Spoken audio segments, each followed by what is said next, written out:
మనకి ఇండియన్ ఆర్మీలో ఎలాంటి ఎగ్జామ్ కానీ ఇంటర్వ్యూ కానీ ఏమీ లేకుండా మనకు ఒక నోటిఫికేషన్ రిలీజ్ అయింది. అదేంటో ఇప్పుడు ఈ వీడియోలో చూద్దాం. సో మనకి ఇండియన్ ఆర్మీ రిక్రూట్మెంట్ అయితే మనకు వచ్చింది. నేమ్ ఆఫ్ ది పోస్ట్ వచ్చేసి టెక్నికల్ ఎంట్రీ స్కీమ్ అనమాట. అండ్ దీని క్వాలిఫికేషన్ వచ్చేసి మీరు ఎంపీసీ చేసి ఉండాలి అండ్ జేఈ మెయిన్స్ ఏదైతే ఉందో దానికి అప్లై చేసి ఉండాలన్నమాట.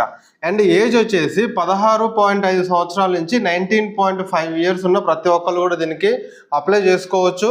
అండ్ లాస్ట్ డేట్ వచ్చేసి మనకి June 12th అనేది మనకి లాస్ట్ డేట్ అనమాట. అండ్ దీనికి ఫీ వచ్చేసి దీనికి ఎలాంటి ఫీ కూడా ఉండదు.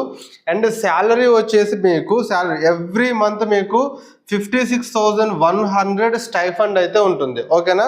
సో 56,100 ఎవ్రీ మంత్ ఉంటుంది. అండ్ ఇందులో షార్ట్ లిస్ట్ అనేది మీకు జేఈ మెయిన్స్లో వచ్చిన స్కోర్ ఏదైతే ఉంటుందో దాన్ని బేస్ చేసుకొని మీకు షార్ట్ లిస్ట్ అయితే చేస్తారు. సో షార్ట్ లిస్ట్ చేసిన తర్వాత వాళ్ళకి ఎవ్రీ మంత్ 56,000 మీకు స్టైఫండ్ ఇచ్చుకుంటూ 4 years తర్వాత వాళ్ళకి అందులో పర్మనెంట్ జాబ్ అనేది చేస్తారనమాట. సో ఇలాంటి మరిన్ని వీడియోస్ కోసం వెంటనే కరెక్ట్ని ఫాలో కొట్టండి. దీనికి సంబంధించి ఇంకేమైనా డీటెయిల్స్ కావాలంటే కింద కామెంట్ సెక్షన్లో చెప్పండి. జై హింద్.